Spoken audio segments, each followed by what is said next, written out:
Hello বন্ধুরা, আজকে বাচ্চারা কী না দুষ্টুমি করবে চলো দেখে নি।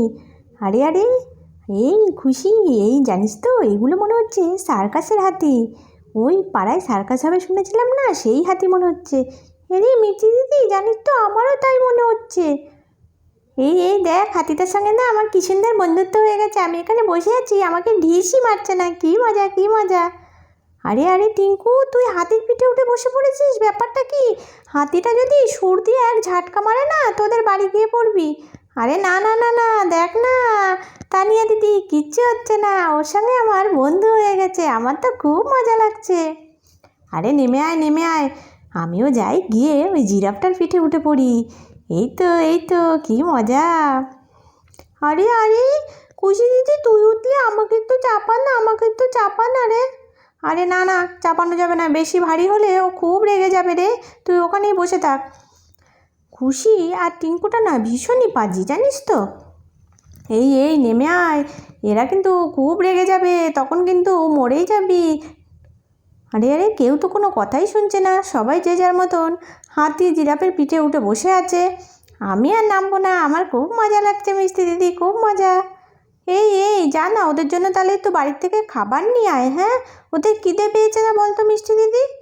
হ্যাঁ হ্যাঁ, ঠিকই বলেছে, চল চল মিষ্টি, আমরাও গিয়ে না ওদের জন্য বাড়ির থেকে খাবার নিয়ে আসি। তুই তোদের বাড়ির থেকে নিয়ে আয়, আমি আমাদের বাড়ির থেকে। হ্যাঁ হ্যাঁ হ্যাঁ, চল চল চল।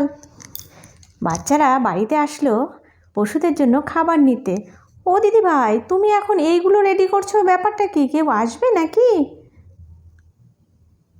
তোমার যে সারাদিন কী খাটনি হয়।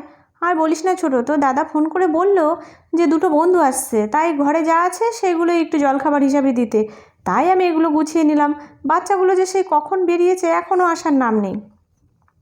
দিদি তুমি যাও, তোমার তো শরীরটা ভালো না, তুমি গিয়ে একটু শুয়ে পড়ো, আমি এগুলো গুছিয়ে রেখে যাচ্ছি। তোমাকে আর কিছু করতে হবে না, তুমি সারাদিন এত কাজ করো, যাও যাও যাও। বেশ বেশ ছোটো, শরীরটাও ভালো লাগছে না, যাই একটু শুয়ে রেস্ট নিই। বাবা, বাচ্চাগুলো এখনও ঘরে ফিরলো না। দিদি কখন আসবে? দাদার বন্ধুরা এখনও তো আসলো না। আরে মা আর কাকিমা দুজনেই তো ঘুমোচ্ছে। আরে আরে, এই খাবারগুলো মনে হচ্ছে আমাদের জন্যই গুছিয়ে রেখেছে। আরে আরে, এই তো কি সুন্দর খাবারের গন্ধ বেরোচ্ছে, এখন না নামতে হবে, ওদের বাড়ির খাবারগুলো খুব টেস্টি হয়, একটু খেতে হবে। এই টিঙ্কু, তুই কি বললি? তুইও একটু খাবি? এগুলো তো পশু পাখির জন্য। আরে না না, আমি তো তা বলিনি, আমি বললাম তোর মা হেবি সুন্দর রান্না করে। এই খুশি, তুই নেমে আয়, তুই তো জিরাফের পিঠে উঠেছিস, তোর সঙ্গে ওর বন্ধুত্ব হয়ে গেছে, তুই ওকে ছোলা খাইয়ে দে, আমরা খাওয়াতে গেলে তো আমাদের লাথি মারবে।